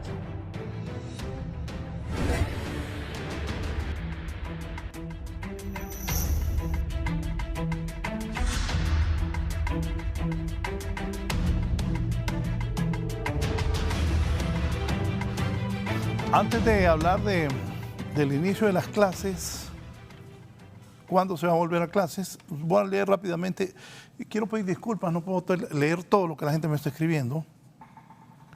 Aquí dice, a ver René Amaya, que me haga un reporte de cómo está el desalojo. Miren, René, si me haces un resumen, por favor, del desalojo ahí en el sur de la ciudad. Bien, muchas gracias, Raúl. Pues efectivamente se ha calmado la situación en este momento porque continúa el diálogo entre las autoridades de la Policía Nacional, también representantes de derechos humanos, el juez ejecutor, el representante del Ministerio Público, han llegado hasta esta zona pues y están siguiendo con el diálogo para ver de qué forma. Bueno, ¿qué es lo que han conversado? ¿Qué le podemos informar? No, ahorita no tengo ninguna información, solo estamos esperando a ver qué dice el juez ejecutor. Ajá. Estamos en espera ahorita y por los momentos estamos paralizados ahorita. Y todo calmado de momento, ¿verdad? Por los momentos sí. Bueno, aquí podemos ver al comisionado, que es el que ha estado también en todo este proceso de diálogo, y vamos a platicar con él, el licenciado Raúl Valladares. Comisionado, bueno, ¿a qué acuerdo han llegado ustedes en este momento? ¿Qué es lo que han conversado? Que estamos en directo. Ahorita no podemos dar declaraciones porque no tenemos nada concreto, solo que se está verificando la orden y después posteriormente pues acatar la instrucción del juzgado competente. Ya. Miraba que por ejemplo en la orden había una fecha, que eso era lo que ustedes también alegaban, que había una fecha que no concuerda con el día de hoy. Bueno, eso lo verificó ahí el juez ejecutor y ahorita se está enmendando ese problema para luego pues hacer lo que está previsto. Muchas gracias, comisionado. Bueno, hemos visto representantes de derechos humanos que han llegado también hasta esta zona. ¿Puedo platicar con algunos de ustedes del CONADE? Bueno, licenciado, ¿qué es lo que podemos informar? ¿Qué es lo que han podido apreciar ustedes y qué es lo que esperan como representantes de derechos humanos del CONADE? Muy buenos días. Bueno, nosotros hemos tratado de acercarnos en reiteradas ocasiones al juez ejecutor, la fiscalía que lo acompaña, junto con otros representantes en materia de derechos humanos para tratar de mediar de que se suspenda este desalojo porque consideramos que no se reúnen las garantías necesarias. Creo que la postura por parte de la policía es la correcta al poder determinar de que hay menores que podrían verse aún más afectados en caso de que se dé una confrontación. Sí, hay muchos niños, mucho adulto mayor también, que es lo que hemos podido apreciar, que están en la mera entrada y que han cerrado y que no permiten el ingreso. Es correcto. La comunidad ya tiene una postura, ellos están bien organizados y nosotros igual hemos podido constatar la presencia de adultos mayores, de los menores como mencionaba, y creo que no se están dando todas las condiciones para que este desalojo se realice. Igual pudimos ver un defecto de forma en la orden de desalojo y eso da lugar a una ilegalidad. Sí. Ahora, ¿qué es lo que le ha dicho el señor juez a la petición de ustedes? Menciona que este es un proceso que ya lleva un tiempo, creo que es desde el 2016, sin temor a equivocarme, pero él también está siguiendo las órdenes del juzgado. Ahorita hay un silencio, hay una espera y vamos a ver qué se determina y esperamos que se tomen en cuenta nuestras recomendaciones. Muchas gracias, licenciado. Bueno, vemos al señor juez ejecutor que se encuentra también aquí custodiado por elementos, Raúl, por parte de la policía, y también hay un representante que está levantando todos los hechos, lo que ocurre aquí al momento de esta orden que traía de este desalojo, pero que todavía está en paz y en tranquilidad a la espera de que a ver de qué forma se puede solucionar en las próximas horas este desalojo, si se produce o no se produce. Retornamos con ustedes, estaremos siempre pendientes de lo que aquí ocurra desde este sector al sur de la capital. Gracias, René. Estaremos pendientes. Rápidamente le voy a leer aquí al ministro. Soy Ana Rosa, viuda de Óscar Mejía de Chamelecón. Estas son las condiciones de muchas escuelas del sector Chamelecón. Pásele al ministro, por favor. Esto es después de ETA y OTA. Ponele ahí la foto para que la vea el ministro. Estuvimos visitando las escuelas en el norte del país, pero ahora le voy a decir, Raúl, cuál es la estrategia nuestra en el tema de construcciones escolares. Nosotros estamos seleccionando lo mejor de lo mejor. Nuestro director de construcciones escolares es un especialista en agua y saneamiento que estudió en Israel. Entonces nosotros estamos llevando lo mejor. Te voy a dar un ejemplo de por qué nosotros vamos a cambiar muchísimas cosas. Usted siempre me habló a mí de que estaba mal las construcciones escolares. Sí. ¿Y ahora cómo va a ser? Usted ahora es el ministro. Le voy a explicar. Por ejemplo, primero contratamos arquitectos. La obra civil es importante, pero quienes son los especialistas para hacer espacios como estos, los espacios lúdicos, las aulas de clases, son los arquitectos. Entonces tenemos un equipo extraordinario de arquitectos construyéndonos las nuevas fichas y los nuevos diseños. Mire que yo estuve en la ribera del Canal Maya, ahí en esa zona. Esa escuela que yo fui a visitar se hizo allá por los 60s, la primera. Es decir, el Estado en los 60s invirtió para hacer esa escuela. Vino el huracán Fifi, se llevó la escuela, Raúl. Desapareció por completo. El Estado de Honduras nuevamente volvió a invertir en hacer la escuela. Vino el 98 el huracán Mitch. La escuela se la llevó el huracán Mitch. El Estado de Honduras volvió a invertir en la escuela. Vino hoy ETA y OTA y se llevó la escuela y no hay nada. Ahí lo que hay son unas paredes. Paradójicamente, la placa que está en una de las paredes que quedó ahí es del gobierno del presidente Flores, si no me equivoco, y el ministro del FIS, ¿sabe usted quién era? Mel, correcto. Entonces, esa escuela no la podemos cambiar de lugar porque ahí vive la comunidad. Cuando vienen las inundaciones, la gente se sale de la zona de la inundación y regresa nuevamente a los territorios donde habían venido siendo sus casas. La escuela no la vamos a poder mover de ahí. Pero esa escuela hoy, esta nueva Secretaría de Educación la va a hacer en Polines, Raúl. Entonces vamos a hacer la escuela en Polines, le vamos a poner paneles solares. Nosotros tenemos que hacer escuelas que sean resilientes al cambio climático. Paneles solares, techos verdes. No, explíquele a la gente que es resiliente, porque la gente no... Que se esté adaptando permanentemente a los cambios que hay en nuestra sociedad, desde la parte cultural y la parte ambiental. Entonces, estas nuevas escuelas que construyamos van a tener comedores estudiantiles, cocinas, espacios lúdicos, es decir, aulas que sean más acordes. Aquí nadie me va a decir que cuando fuimos a las escuelas, nosotros esas escuelas que eran hechas por el FIS, parecía que nos estaban metiendo a celdas. ¿Sí o no? Y hoy queremos que las escuelas sean lugares donde los niños quieran estar. Entonces, si hacemos las aulas en Polines, hacemos un gimnasio en Polines, que ojalá que tengamos recursos para hacerlo. Cuando vengan las inundaciones, la comunidad, Raúl, se va a ir a la escuela a refugiarse de la inundación. Y no vamos a perder ni el mobiliario de la escuela, ni las computadoras, ni las pizarras. Y si tenemos cocinas y comedores en las escuelas, en la emergencia natural, la población, la comunidad donde está la escuela, va a tener una alternativa donde pasar la emergencia. Va a poder cocinar en la cocina de la escuela, va a poder pasar la emergencia en los espacios abiertos de la escuela, va a poder comer en la escuela. Y los sanitarios también los tenemos que hacer igual. Y el Estado de Honduras, cuando venga el desastre natural, no se va a volver a llevar la escuela, sino que la escuela se va a convertir en el centro de la comunidad. Uno de mis sueños, y lo vamos a hacer realidad, porque lo que nosotros estamos planteando es totalmente posible. Tenemos un componente que va a ser educación para la vida. ¿Qué queremos hacer ahí? Y no se me vayan a asustar mis compañeros. De lunes a viernes en las escuelas, todo el sistema escolarizado que nosotros hemos conocido. Pero sábados y domingos la escuela también tiene que estar abierta, Raúl.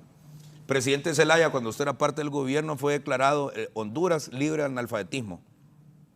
Después de 12 años de gobierno del Partido Nacional, el 17% de los hondureños no saben leer y escribir. Es un deber patriótico, Raúl, que todos los hondureños que sabemos leer y escribir le enseñemos a otros. Entonces, ¿qué queremos hacer los sábados? Queremos que las escuelas estén abiertas todos los días. Los sábados vamos a tener, ayer tuve una reunión con la doctora Narela Vélez, que dirige hoy la Dirección de Arte, Cultura y Deporte, que se va a transformar posiblemente a ser ministerio. Necesitamos que los sábados y los domingos tengamos cursos electivos. Yo estoy seguro que mi madre podría ir a dar de manera voluntaria cursos de cocina a la escuela donde ella fue profesora. Mi madre podría dar cursos de bordar. Los artistas en el país podrían ir a dar clases de arte, a practicar deportes. Los sábados y los domingos los niños deben de ir de manera voluntaria. Le voy a decir qué me ocurría a mí. De lunes a viernes yo no quería ir a la escuela. Me gusta eso de arte y deporte, muy bien. Pero el sábado a la 1 de la tarde yo tenía puesto mi uniforme de los scouts, mi pañoleta, estaba listo con mi bordón para irme para la escuela. Porque ese día sábado que yo iba a hacer actividades lúdicas a la escuela, yo quería estar en la escuela. Y era en la escuela John F. Kennedy donde trabajaba mi madre. Óigame, ¿y la clase moral y cívica? Va a regresar moral y cívica y hemos hablado con el abogado Harry Dixon, se aprobó un decreto hace algunos años para institucionalizar también la cátedra anticorrupción, también la vamos a dar, la vamos a incluir en el currículum. Porque hoy en Honduras está normalizado la corrupción. Mire este tema, nosotros lo debemos de tener claro. La cultura no es estática, Raúl, la cultura es dinámica. Es decir, lo que nosotros comíamos cuando eran niños no comen los niños de hoy. Los alimentos es un tema cultural. La música que escuchamos. Cuando yo era niño, y estoy seguro que a usted le pasó, usted quería ser como los héroes que salían en la televisión. Superman, Batman. A mí me gusta Batman. Bueno, usted quería ser como Batman. Yo quería ser como Batman también, por eso debe ser que nos entendemos. Pero los niños hoy quieren ser como Pablo Escobar. Yo tengo muñecos, carros, óigame, Raúl, pero Batman. Los niños hoy quieren ser como Pablo Escobar. Hoy quieren ser sicarios, narcos. Eso es lo que les estamos vendiendo en la televisión, los antivalores. Esa es nuestra cultura hoy. El sistema educativo hondureño no ha tenido filosofía educativa. Nosotros vamos a construir la filosofía educativa del sistema educativo, inspirado en el poder intelectual y científico del sabio Valle y en el poder ideológico de Morazán. Y fíjese la cosa, Morazán, los primeros análisis científicos registrados en este país, por escrito, es Morazán, es Valle. Y su esposa le revisaba los textos. Nuevamente vamos a ubicar o le vamos a entregar a las mujeres el espacio que se merecen. También en el Panteón de los Héroes que nosotros vamos a plantear van a estar mujeres valiosas. Y Morazán, fíjese Morazán, la primera vez que fue funcionario público, escribiente de la Alcaldía Mayor de Tegucigalpa, el decreto dice casi literalmente, me voy a comer algunas palabras porque no lo recuerdo exacto, ¿cómo es posible que la rica Tegucigalpa no tenga una escuela para nuestros niños? Y con ese decreto se crea la escuela de las primeras letras aquí en Tegucigalpa. Y la última acción de Morazán como funcionario público antes de que lo asesinaran en Costa Rica fue crear una escuela también en la provincia de Guanacaste, en Costa Rica. Entonces, si tenemos el poder intelectual de el sabio Valle y todo el poder ideológico de Morazán cuando señala que la sencilla educación popular nos hará libres, esa debe ser la filosofía educativa de nuestro sistema. Y nuestros niños tienen que tener claro querer ser como Valle y como Morazán, como Visitación Padilla.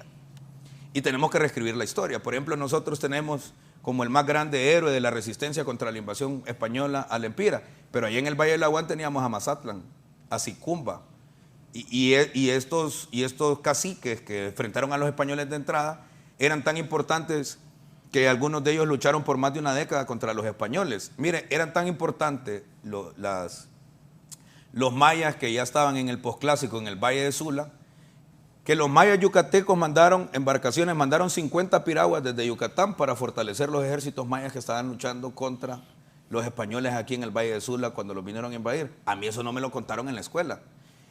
Pero con el plan de refundación que ha definido la presidenta Xiomara Castro de Zelaya, esas cosas sí se las vamos a contar a nuestros niños. Yo creí que cuando me dijo el más grande líder de la resistencia me iba a hablar de Mel Zelaya, pero también... No es, pues es.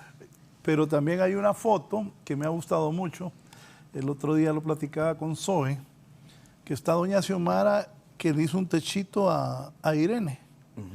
Y Irene está chiquita, de unos 3 años. Y Irene es la niña que sí, cantó la música de la campaña anterior. Espérese, y después, en la toma de posición, Irene es la niña que está ahí sosteniendo para que su abuela... Sí. Bonita esa foto. Claro, por eso le digo, este gobierno tiene rostro de mujer, no hay nada más maravilloso que las madres. Una cosa rápida antes que el ministro tiene una presentación, el ministro, y ya la vamos a pasar. Aquí me dice, buen día Raúl, amigo, pregúntele sin decir mi nombre, porque es amiga, lo voy a hacer, pero yo aquí siempre ando diciendo quién me escribe. Sin decir mi nombre, si darán alimentación escolar. Sí. Ayer tuvimos una reunión con los representantes de la FAO y del Programa Mundial de Alimentos y estamos hablando en ese tema. La instrucción que nos ha dado la presidenta es no solamente hablar de la merienda escolar, sino que hablar de un plato de comida caliente. Lógicamente, de entrada, eso nos va a costar un poco, pero yo le puedo decir al pueblo hondureño que con el apoyo de todos y de todas lo vamos a hacer. Me dice Pío Boto que ya se puso de acuerdo con los maestros. Y es que nunca he estado en desacuerdo con los maestros. Ahí está la foto, miren. Sí, yo nunca. Miren lo que le decía. Sí, qué lindo. Miren a Irene y doña Xiomara le hizo ese techito. Eso es ahí en la Embajada de Brasil. Óigame, Raúl. Cuando doña Xiomara y Mel estaban en la Embajada de Brasil y cuando doña Xiomara asume la presidencia, la muchacha de azul es la niña, es Irene, la hija de Zoe y Juan Carlos. Bonita foto, muy bien. Mire, yo muy esa bien foto, la producción, sí. Te felicito, Eddie. Sí, muy yo bien. esa foto y lo que representa hoy la presidenta Xiomara, solo lo puedo comparar cuando un matrimonio del padre es irresponsable, alcohólico, que hace todo un desastre en la casa y la madre es la que le toca reconstruir todo eso que el padre irresponsable destruyó. No, esa foto es histórica. Y el gobierno anterior es eso, es un padre irresponsable que destruyó el país, que altamente lo endeudó, que persiguió a sus hijos, que asesinó a sus hijos. Y la presidenta Xiomara Castro de Zelaya es esa madre amorosa que hoy viene a refundar el país, que viene a entregar amor, pero sobre todo que es la única que nos puede garantizar que la refundación del sistema educativo es posible en este contexto que tenemos hoy. Me dice Abela, buen día Raúl, lo ideal es que se haga el mismo diseño arquitectónico a nivel nacional en Brasil y otros países existen y debe incluir clases de urbanidad, trabajo social en la primaria. Pero no podemos poner los mismos diseños, fíjese Raúl, porque las condiciones climáticas de nuestro país son muy diferentes. Vaya, le voy a dar un ejemplo, unas cosas que hacía el FIJ antes, hacía aquellas letrinas de lámina. Usted esa la puede tener allá en las zonas subtropicales donde llueve casi todo el tiempo, pero vaya a poner esa letrina a Valle o a Choluteca y vaya al baño a mediodía, difícil. Seguro sauna. Entonces nosotros tenemos que hacer los diseños por regiones. Aquí me dice también, es que hay que aprovechar que esté el ministro aquí. Esther me dice, hola Raúl, Dios le bendiga siempre. Señor Daniel Esponda, ¿qué pasará con los alumnos que los pasaron de grado aún sin saber nada? Esto se dio en algunas escuelas. Sí, en muchas escuelas. Se pasó de grado. ¿Qué va a pasar con eso? Mire, nosotros hemos definido en la construcción o en la implementación de un plan remedial. Pero vea, Raúl, más allá de eso, lo que nosotros debemos de comprender, a nosotros se nos ha metido mucho en la cabeza el tema de la escolarización. Nosotros necesitamos hacer 3 cosas cuando los niños salgan de 9º grado. Que sepan leer y escribir bien, pero que además de eso entiendan y comprendan muy bien lo que leen y que escriben. Yo hago clases en la Universidad Pedagógica en el nivel superior y mis estudiantes que me están viendo, que les di clases en media y que fueron mis estudiantes en la pedagógica, saben y van a recordar lo que les decía. Los estudiantes, les decía, que pasan conmigo sociología en el colegio e historia de Honduras en el colegio, cuando lleguen a la universidad no van a tener ningún problema para pasar esas 2 clases generales. ¿Sociología ahí? E historia, que eran las clases que yo daba en bachillerato en el técnico Honduras. Y me encontré estudiantes que yo tuve en el técnico Honduras. Pero en esas 2 clases hay que poner atención. Por supuesto. Y mis estudiantes, que fueron mis estudiantes en media y les di historia de Honduras, y les di historia de Honduras en la universidad, porque es la clase que daba en la universidad, no tuvieron problemas para pasar la clase. Mis clases son muy verbalísticas y discuto con mis estudiantes, converso con mis estudiantes. Eso de los dictados y eso es cosa del pasado. Entonces, mis estudiantes que fueron que estudiaron conmigo esas clases en los bachilleratos cuando ya en la universidad no tienen problema. ¿Por qué? Porque aprendieron a leer y a comprender en mi clase muy bien lo que estamos discutiendo. El segundo punto es desarrollar lógica matemática. Nosotros tenemos unas matemáticas, hemos venido teniendo unas matemáticas que muchos profesores han hecho enormes esfuerzos de manera mecánica. pero en realidad no desarrollamos la lógica matemática. Y el tercer elemento que debemos desarrollar, si hacemos esas tres cosas, la capacidad de comprender el contexto social en el que vivimos para poder generar alternativas para los problemas que tenemos, si logramos hacer que los niños sepan esas tres cosas, saliendo del 9º grado, este país tiene un éxito. Me dice Benor, buen día, licenciado, le cuento que mi esposa hace 9 meses murió. El INPREMA tiene ese tiempo y no pudo mandar una nota al Banco de los Trabajadores para que nos haga efectivo el dinero que tiene en su cuenta particular por la razón que le pagaron el mes de abril. Ella murió el 14 de abril del 2021, ya estaba jubilada. ¿Con quién puedo abocarme en el INPREMA? Bueno, ahora mismo el INPREMA va a ser, debe de asumir nuevas autoridades. Hay un problema aquí en el sistema, Raúl, y usted me preguntaba que cuáles eran los problemas que teníamos, y yo le planteaba los tres. La parte más, o la joya de la corona, el gran legado de la presidenta Xiomara Castro de Zelaya en esta administración de la Secretaría de Educación, va a ser la construcción, Raúl, de la República Digital. Eso lo vamos a explicar a profundidad el lunes. Mire, le voy a decir esto. No vayan a quedar mal. Enfocanos. Estamos trabajando fuerte para no quedar mal. No vayan a quedar mal porque yo me acuerdo que el gobierno anterior hizo un lanzamiento del gobierno digital. ¿Cuál gobierno digital? No hubo nada. O sea, me imagino, yo no soy tan tecnológico, pero me dio razón, ¿no? Claro. Eso... ¿Se acuerda que hicieron un lanzamiento? Sí, ahora le voy a explicar cuál es el problema. Digital, y no pasó. Ahora le voy a explicar cuál es el problema.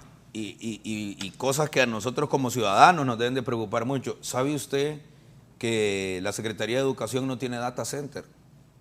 No tiene búnker para respaldar los datos, o sea, es la información del Estado. Mire, fui a visitar el inicio donde está esa unidad de infotecnología y los que están analizando datos de la matrícula, del SACE. Mire, están en un espacio, Raúl, tal vez como una cuarta parte de lo que es este estudio. Lástima que la gente no pueda apreciar, pero creo que están en un espacio que debe tener unos 5x3, 5x4. Me dice un empresario... No tienen, escúcheme, no tienen aire acondicionado, las sillas están quebradas y tienen que estar quemando discos para hacer backup de los datos porque no hay un búnker. Entonces, ¿nosotros qué queremos hacer en la República Digital? Queremos hacer un edificio inteligente y lo vamos a hacer. Con el apoyo de la gente lo vamos a hacer. Un edificio inteligente donde vamos a tener todo ese data center. Entonces, ¿de dónde van a sacar fondos? Fíjese que la presidenta me lanzó un reto. Me dice, Daniel, ministro, me dice, profesor Esponda, tiene que repararme las escuelas. Sí, presidenta, con todo gusto. ¿Cuántos recursos tenemos? No tenemos nada, vaya, busque. Nos reunimos con los compañeros, los amigos del Banco Centroamericano de Integración Económica, nos atendieron en sus oficinas, hicimos una presentación de nuestro plan y 2 días después teníamos 73 millones de dólares para la reconstrucción de las escuelas. Fui ministro que sobre eso, a mí, yo siempre platico con un empresario del norte que es muy inteligente y le pregunto cosas porque es alguien que puede aportar al país. Y escribió algo y lo borró, entonces le puse yo, ¿por qué lo borraste? Me dijo, cuando hablaba el ministro de escuelas en Polines, te decía que en el Valle de Sula mejor quedan las represas, pero ese no es el tema de hoy. Pero hoy tiene sentido. No, por supuesto, tiene sentido, tiene mucho sentido. Ahora bien, no sabemos cuánto tiempo se va a demorar la represa y no está dentro de mis competencias. Pero hay muchas zonas inundables en el país donde no se va a resolver ese tema con represas. Por eso planteo que las escuelas tienen que ser resilientes. Ahora, ¿por qué nos vamos a reunir con las cámaras de comercio, con el COEB, con las cámaras de la construcción? Porque necesitamos que los empresarios que han venido haciendo esfuerzos, que son honrados, que pagan impuestos, que están preocupados por el país, nos colaboren.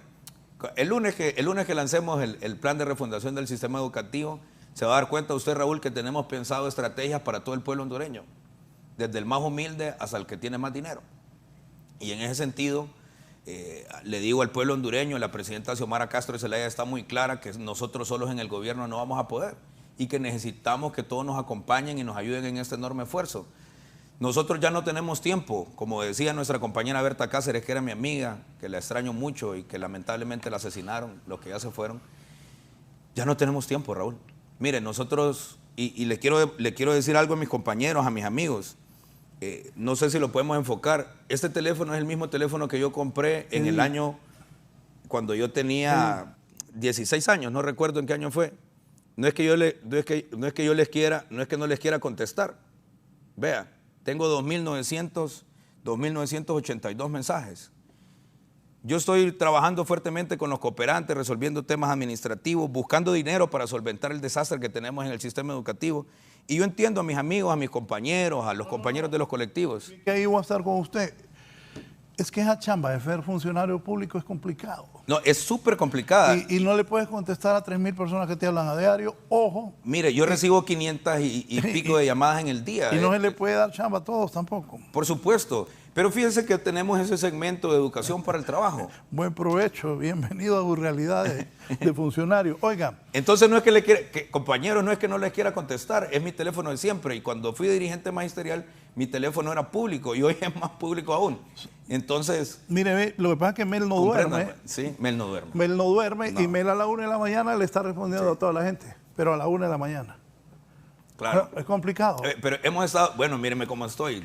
Hemos estado durmiendo como 3 horas, 2 horas diarias. Está bueno pero que vamos a aprenda. resolver eso en los primeros meses. Bienvenido al equipo. Buenos días, Raúl. Es importante revisar la malla circular, priorizar realmente los contenidos para nivelar de manera eficiente a los alumnos. El Claro. gobierno anterior, con sus técnicos, solo copiaron y pegaron las estrategias curriculares. No modificaron ni readecuaron ni elaboraron materiales estandarizados con folletos, guías, videos. Hay muchos docentes que hicieron material didáctico que puede servir, maestros que redactaron guías que fueron de mucha ayuda. Es importante buscar el decreto que dizque crearon para dotar de internet a los docentes y alumnos. Es necesario para seguir de manera semipresencial. Los docentes hemos estado dotando de internet a los alumnos de bajos recursos que los necesitan. No hay computadoras para los docentes y tuvimos que comprarlas. Los padres tuvieron que comprar celulares. Hay empresas que evaden impuestos al decir que ayudan a la educación, pero no se ve esa ayuda realmente. Los docentes sacamos a andar la educación en la pandemia. Nadie nos ayudó. ¿Es cierto eso? Fíjese que los nacionalistas hacían leyes que ni ellos mismos respetaron. Cuando hicieron esos nuevos currículum educativos son desastrosos. Por ejemplo, en mi área hay una reducción casi de 200 horas clase. En matemáticas creo que anda más o menos en eso. Hicieron una modalidad semestral. El último año, Raúl, ¿sabe por qué a los estudiantes egresados del sistema público les cuesta la prueba de actitudes de la universidad? Asústese, el último año no llevan matemáticas. Están en prácticas prácticamente, no llevan español prácticamente. Entonces, por desuso, los muchachos olvidan y las muchachas olvidan un montón de cosas. Ahora bien, Raúl, como ya tenemos las 8:19, sí, sería muy bueno que hiciéramos la presentación para que las madres y los padres de familia, los mismos estudiantes estén claros qué es Ponela, por favor, lo que vamos a hacer en esta primera etapa. Porque la pregunta del millón es ¿cuándo vamos a volver a clases? Decirle a las madres y a los padres de familia que nosotros tenemos una máxima en este tema. Y nuestra máxima es vamos a reaperturar las escuelas, vamos a reabrir las escuelas, pero para nunca jamás volverlas a cerrar. En primer contexto tenemos todo el marco jurídico que nos va a respaldar, que es esta Estrategia Nacional de Regreso Seguro a Clases, que obedece en primera instancia a la Constitución de la República, en segunda instancia al Estatuto del Docente y a la Ley Fundamental de Educación. Queridos compañeros maestros, no se me enojen porque hablo de la Ley Fundamental de Educación, pero esa es la ley que tenemos vigente. Ahora el pueblo hondureño debe tener una cosa clara. Legalidad y justicia no es lo mismo. En los últimos 12 años se aprobaron un montón de leyes injustas que son legales, pero son injustas, pero ahí las tenemos. Vamos a la siguiente. ¿Cuál es el objetivo general que tenemos nosotros aquí, Raúl?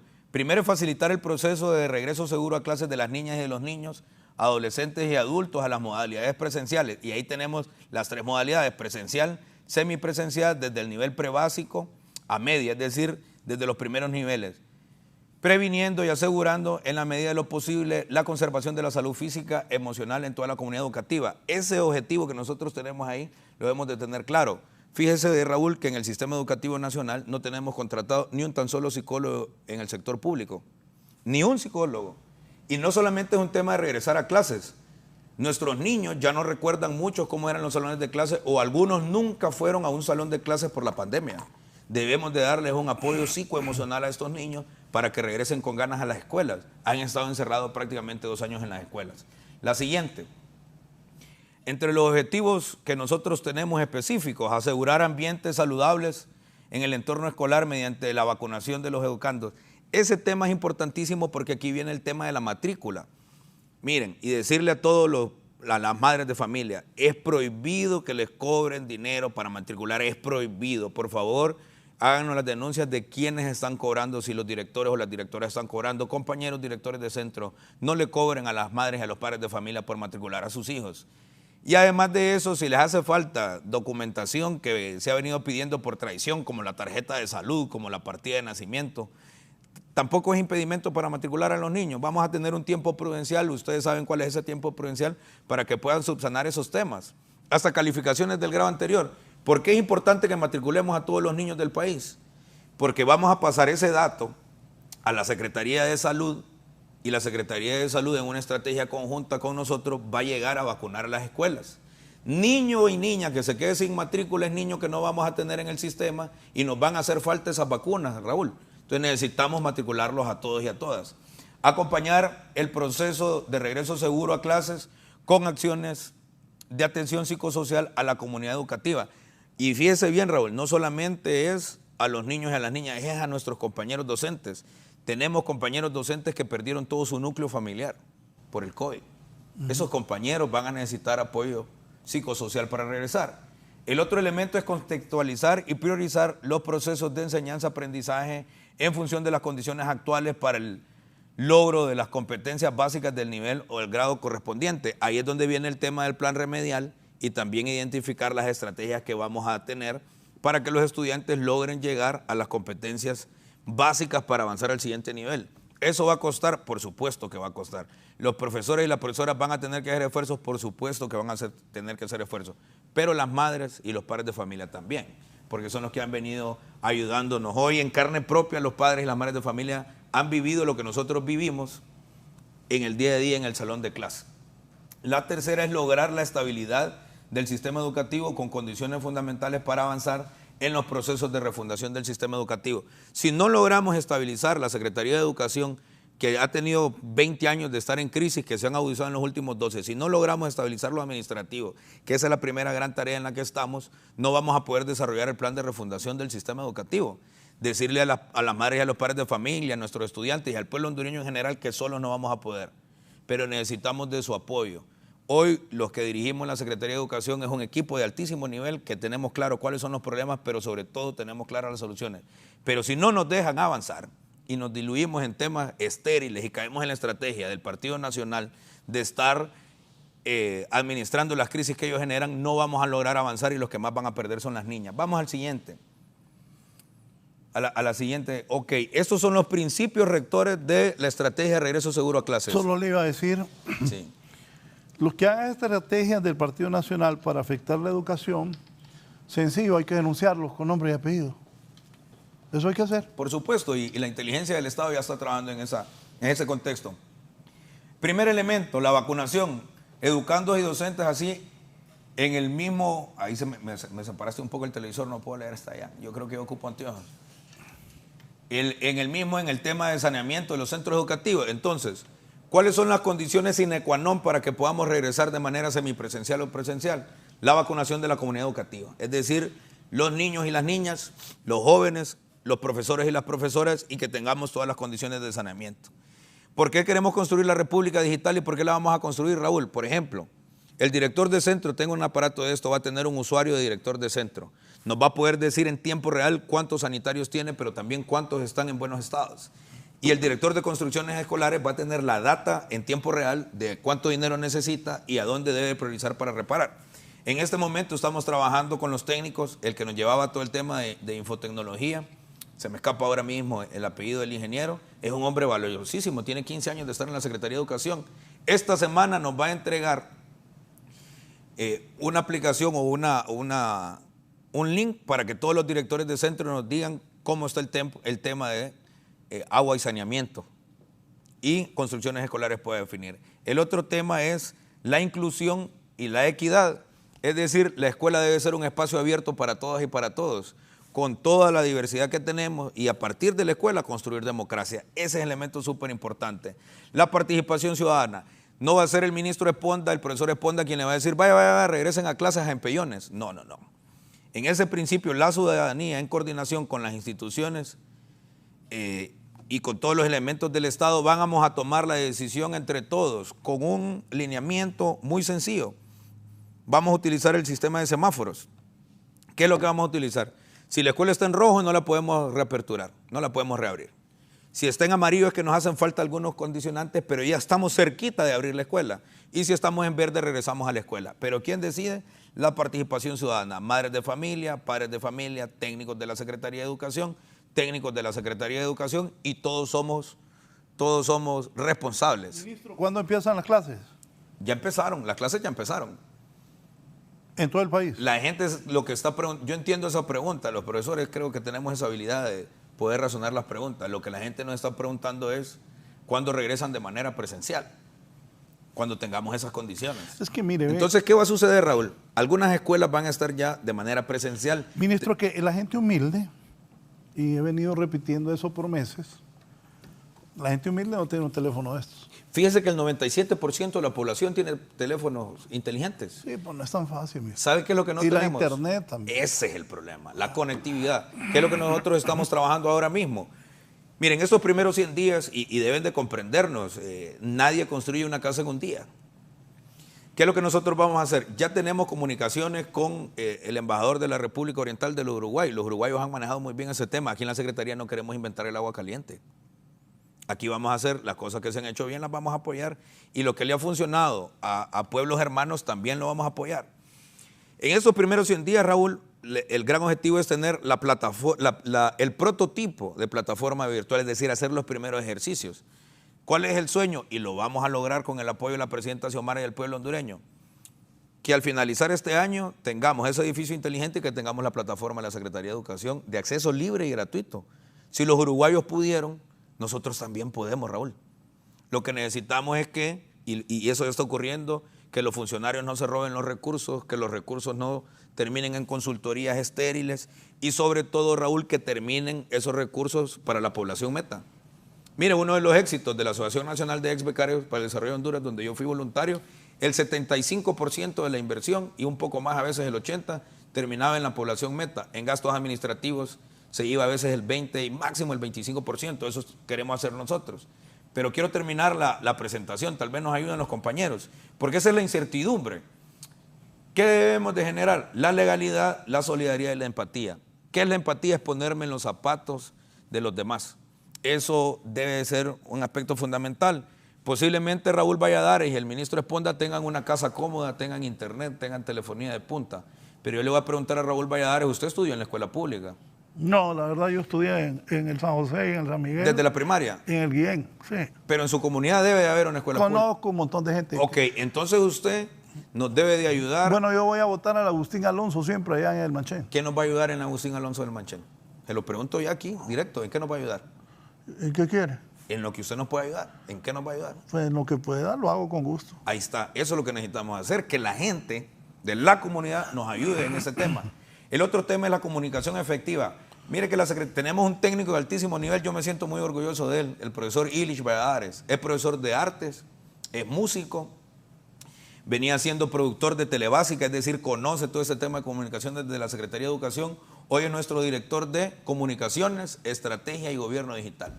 Mire qué presentaciones más lindas las que nos preparan. Eso es importante, la comunicación efectiva. Está bonita la presentación, ojalá que se cumpla. Con su ayuda y con la ayuda de todo el pueblo hondureño y el gran liderazgo de la presidenta lo vamos a lograr. El otro tema es la disciplina, debemos de ser disciplinados. Fíjense que hemos instalado una disciplina en la Secretaría de Educación. Ayer que tuve una reunión con cooperantes, yo llegué 5 minutos antes a la reunión y se quedaron asustados. En sus cálculos, la reunión iba a empezar media hora tarde. Las ruedas de prensa y las reuniones que tiene la nueva Secretaría de Educación las tienen puntuales a la hora, porque necesitamos tener disciplina. Y el otro tema es la corresponsabilidad entre la CEDUC, la CESAL, CEFIN, los gobiernos locales. ¿Usted vio la inauguración del año escolar? Sí. Esa es una muestra. Ahí teníamos sentado a la Secretaría de Salud, teníamos sentado al alcalde del Distrito Central y lo más lindo que a mí me encantó, teníamos ahí una muestra de arte. Los muchachos del Conservatorio Nacional tocaron 2 piezas y teníamos a la Presidenta de la República de manera remota porque eso es lo que tenemos.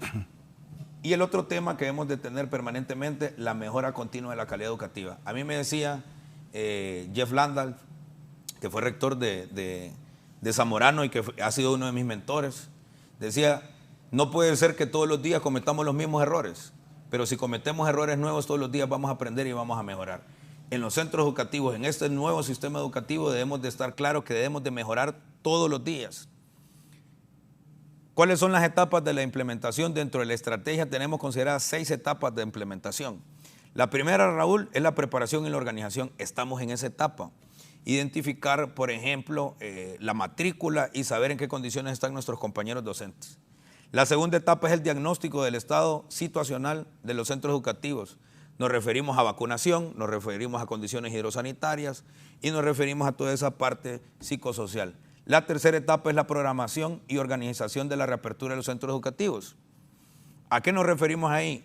Ya hicimos los análisis, sabemos cuántos están vacunados, llegamos a vacunar, reparamos la infraestructura hidrosanitaria y el semáforo nos va a decir si podemos volver de manera presencial, semipresencial o vamos a continuar de manera virtual.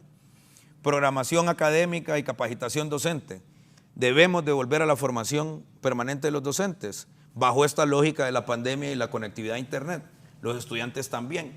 Ahí vamos a hacer el plan remedial. Vamos a medir en qué nivel de apropiación de los conocimientos se quedaron los estudiantes. Y los vamos a sacar de la crisis educativa en la que tienen y los vamos a llevar a potencializar para que tengan las competencias básicas para pasar al siguiente nivel. Pero necesitamos que los niños regresen a las escuelas. La quinta etapa es la reapertura de los centros educativos. Ahí ya vamos a tener reaperturados todos los centros educativos. ¿Para cuándo es eso? Como la estrategia es... No, yo sé, pero según lo que usted ha visualizado. Por ejemplo, en los primeros 100 días queremos tener reaperturados ya con todo por lo menos 1.500 centros educativos. ¿Cuántos son en Honduras? Tenemos alrededor de 17,000 y pico de planteles escolares, pero el 70%... O sea que a final de año tal vez. Aspiramos a tener por lo menos... Sí, aspiramos a tener el 70, el 75% de los centros educativos. Así me gusta que me hable con la verdad, porque si son 17,000 no lo van a hacer no de podemos la noche a la mañana. No podemos engañar a la gente.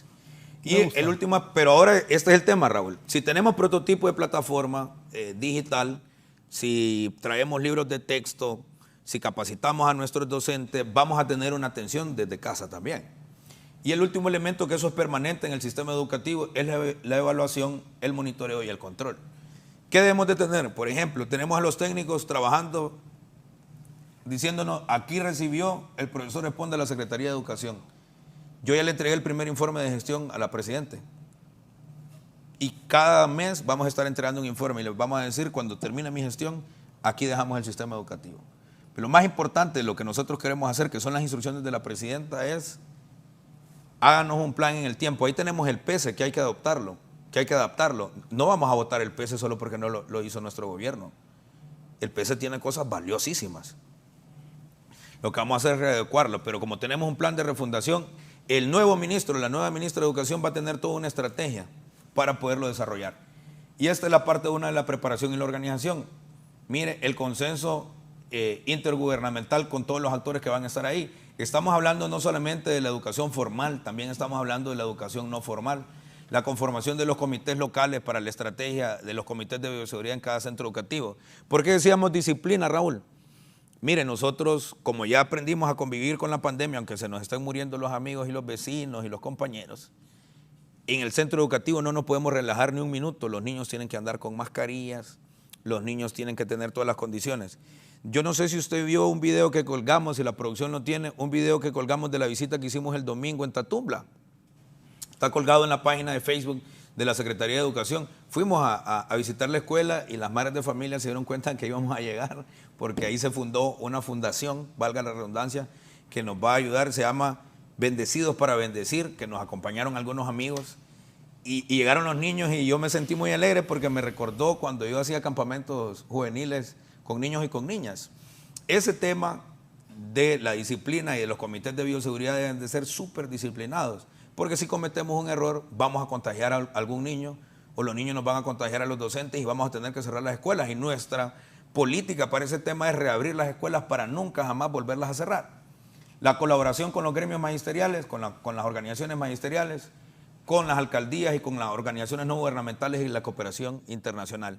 Pero ¿qué es lo que queremos hacer? Porque vamos a presentar, Raúl, el día lunes el plan de refundación del sistema educativo, porque queremos que todo el mundo camine en la misma dirección y que no tengamos esfuerzos aislados. Entonces, aquí es donde viene y ya pasó una cosa linda. Mira, ahí estábamos con los niños. Es una escuela unidocente en Tatumbla. Ese es el total de los niños matriculados. Estamos teniendo más matrícula. Gracias al esfuerzo de las madres y los padres de familia y algunos amigos que nos ayudan. Esa escuela tiene una estufa, tiene una cocina, una pequeña cocina, tiene agua potable permanentemente. El presidente de la Junta de Aguas y la Junta de Agua decidió darle agua gratis a esa escuela. Y esa escuela tiene agua todos los días. Quiere decir que en el semáforo, en esa escuela, lo único que nos hace falta es tener el protocolo de bioseguridad. Esa escuela la vamos a abrir rápidamente. Esa va a ser de esas 1.500 escuelas que vamos a abrir lo más rápido posible. ¿Qué estaban haciendo ahí? Estábamos jugando ahí una canción con los niños. Si quieren le pueden poner el audio. Entonces, ese calor, mire, tenemos 2 años que las escuelas han estado en el frío del abandono. Les debemos de llegar a poner calor nuevamente a las escuelas, a ponerles amor a nuestras escuelas. Esa es la estrategia de regreso seguro a clases. Y mire, ahí estaban las madres y los padres de familia con nosotros. Pero ¿sabe una cosa?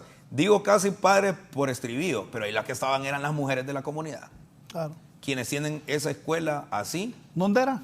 En una aldea en el municipio de Tatumbla, aquí en Francisco Morazán. Solo en un minuto, voy a ir a una pausa, pero antes me dice la abogada Ada de Cruz Torres, Ada Mejía de Cruz Torres, debería formar un grupo de personas voluntarias para apoyar para los insumos que se necesitan en las escuelas. Fíjate que me gusta el planteamiento del ministro. Hasta podemos ser padrinos de algunos alumnos de escasos recursos. Es importante abrir los centros comunitarios. Qué bien lo que la abogada está escribiendo. Solo déjeme terminar. Sí. Con funcionarios honestos, eficientes y eficaces se puede. Buen programa para conocer al líder en educación. Educación no formal es importante coordinarla con otros entes. Tengo una idea que se la daré cuando nos reunamos con nuestra amiga en común. Gracias a la abogada Ada Cruz Torres, que por cierto era candidata a diputada del Partido Nacional. Así deben ser los hondureños como ella. No estar pensando en colores políticos. No, ella es Ada, es la esposa de Nicolás Cruz Torres. Ada Mejía. Mire, es que los astros se han alineado, Raúl. Yo por eso estoy feliz y yo todos los días que me levanto en la mañana, en la madrugada, a las 4:30, sé que hay un montón de gente que está pensando como estamos pensando en la Secretaría de Educación. Tenemos un componente para eso, para que apadrinen a los niños, pero también a las escuelas. Me decía Pedro Barquero ayer, yo le agradezco mucho a los empresarios. Mira, me dice, tengo un grupo de empresarios que quieren apadrinar 100 escuelas y te garantizan que en estos primeros 100 días te van a poner todos los insumos de bioseguridad en esa escuela. Entonces, ¿qué es lo que vamos a hacer? Pero eso se los voy a explicar hasta el lunes. Porque una pausa. Voy a una pausa, volvemos ya con el cierre de la presentación que ha hecho el ministro de Educación, Daniel Esponda. Volvemos.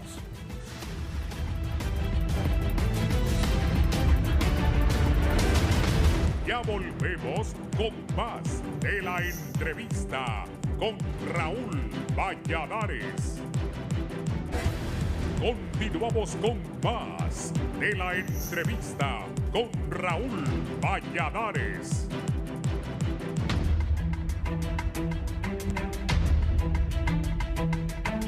Vamos a la parte final del programa. Quiero agradecer la comparecencia hoy del ministro Daniel Esponda, a quien le deseo todo lo mejor, que haga una buena gestión para beneficio de los niños y las niñas de Honduras y del país en sí.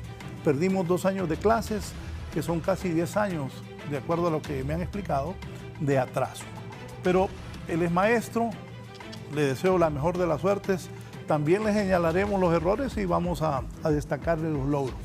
Pero yo como hondureño quiero que el ministro tenga una buena gestión y que lo más pronto posible la educación nuestra avance. Ministro, gracias. Su mensaje al pueblo. No, decirle al pueblo hondureño que nos estamos levantando muy temprano en la madrugada a trabajar por la educación de ese país, que nos estamos acostando muy tarde por la noche, que el ministro de Educación y su equipo todos los días lo que tiene en la cabeza es las instrucciones de la presidenta Xiomara Castro de Zelaya, que es garantizar el derecho a la educación a nuestros niños y a nuestras niñas. Decirle que estamos resolviendo todos los problemas administrativos que heredamos, que ya los conocíamos, no son sorpresa. En algunos casos sí nos sorprende el nivel de incapacidad que se tenía en las administraciones anteriores, no solo en las del ingeniero Hueso. Pero sabíamos esos problemas y tenemos las alternativas. Les pedimos encarecidamente que acompañen a la presidenta Xiomara Castro en esta gran cruzada por la refundación del sistema educativo y que apoyen no solamente al profesor Esponda, sino a todos los equipos. La refundación del sistema educativo ya comenzó y empezó el 27 de enero de este año. Muchas gracias, ministro. Queda suerte. la vamos a construir esa suerte. Yo sé que con la ayuda de ustedes y de todo el pueblo hondureño, dentro de un par de años vamos a estar hablando del milagro hondureño. Si este plan que hemos diseñado lo podemos desarrollar, y yo estoy convencido y seguro que lo vamos a desarrollar. Esta mañana con nosotros el ministro de Educación, el profesor Daniel Esponda, ministro de Educación del gobierno de doña Xiomara Castro de Zelaya. Siga con Canal 11.